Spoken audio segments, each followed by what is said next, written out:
Hi, I'm Sandy Genovese, and welcome to this episode of the Ellison Education video series. You know, if you're looking for an easy way to give each of your students a little something green to wear on St. Patrick's Day, you might want to consider tiny shamrocks. If you look at the table, you can see here's the die that cuts 4 tiny shamrocks at once, and I have paper sitting over the blade where it's actually going to cut, but I think that it's good to have it cut out of something self-adhesive that they can actually wear. So if you look down here on the table, you can see that I've cut tiny shamrocks out of self-adhesive felt. So I'm going to take one, and because it's got this protective backing, once you cut it out, all you have to do is peel the backing off, and then your kids can simply wear it on their clothing and avoid, of course, being pinched on St. Patrick's Day. If you haven't thought about using these tiny shapes to motivate good behavior, oh my gosh, this is something that was so helpful for me when I was teaching.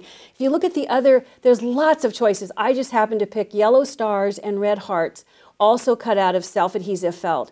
It is such a great way to motivate positive behavior, to go up to a student who's doing something great and to reinforce how glad you are that they're waiting so nicely in line or whatever it is that they're doing. Peel off the backing and let them wear it all day. They wear it home. The parents ask what it's for.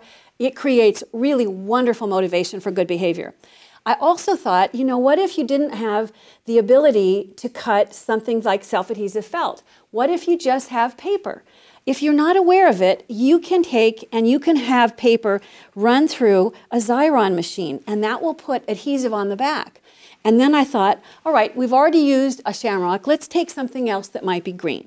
So I've taken the die. This die actually has the toucan, the bat, and the lizard. And I've gone ahead and I've die cut the lizard because he's going to be green. And what I'm going to do is bring him over, and I'll show you. If I were putting just the tiny shamrock through, then I could put it through this little X dispenser. All I would do is drop it. I'll go ahead and show. You drop it in, and then you pull on this end. And this now has adhesive on there. All I have to do is peel the backing off. And here, when I peel this off, this now is self-adhesive, and this can be worn, which is really fun.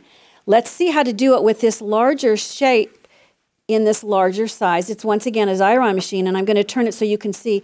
This is where you insert it, so I'm going to just place it. If I were doing this really for my students, I would probably put 2 together. And I'm going to just do the same thing. I'm going to just pull it through, and I'll turn it so you can see it coming out. And then, because I really don't want to waste any of the space, that's why I would put something else, because all this rest could be something else that has adhesive on the back also. You do the same thing. This backing, or this protective sheet, pulls off, and what it leaves you with is something that's got adhesive. I mean, how fun is it on St. Patrick's Day to give your students all kinds of fun things that are green? The idea of avoiding the pinch is just wearing something green. So how about taking something really cool like a lizard? Whether you choose fabric or paper, everyone at your school can avoid getting pinched when you give them self-adhesive shamrocks or maybe even lizards to wear.